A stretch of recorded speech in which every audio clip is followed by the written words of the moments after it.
Bonjour, je m'appelle Alexandre, je suis chef de produit sur la pêche au leurre en mer et je vais vous présenter aujourd'hui comment animer son jig à lancer depuis le bord.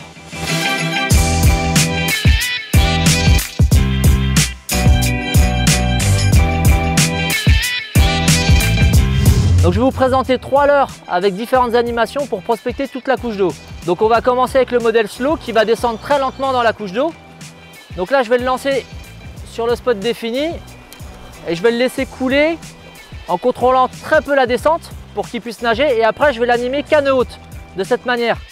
Donc je vais le faire monter dans la couche d'eau et le laisser papillonner à la descente.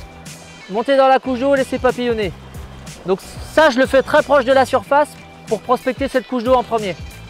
Donc là je vais utiliser un biastos, je vais chercher à descendre un peu plus dans la couche d'eau. Donc pour ce faire je vais le laisser descendre un peu plus profond et je vais toujours l'animer de la même façon. Et si j'ai pas de résultat, je vais même varier cette animation et je vais le ramener carrément en linéaire.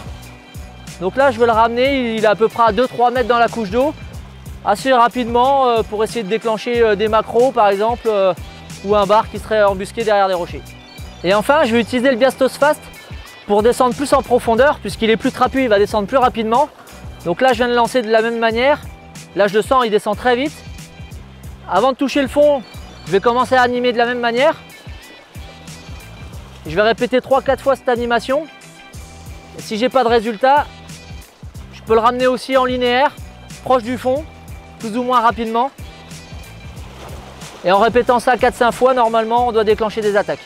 Je viens de vous présenter 3 jigs à lancer différents que vous pouvez utiliser avec différents styles d'animation. N'hésitez pas à prospecter toute la couche d'eau, vous obtiendrez plus de résultats.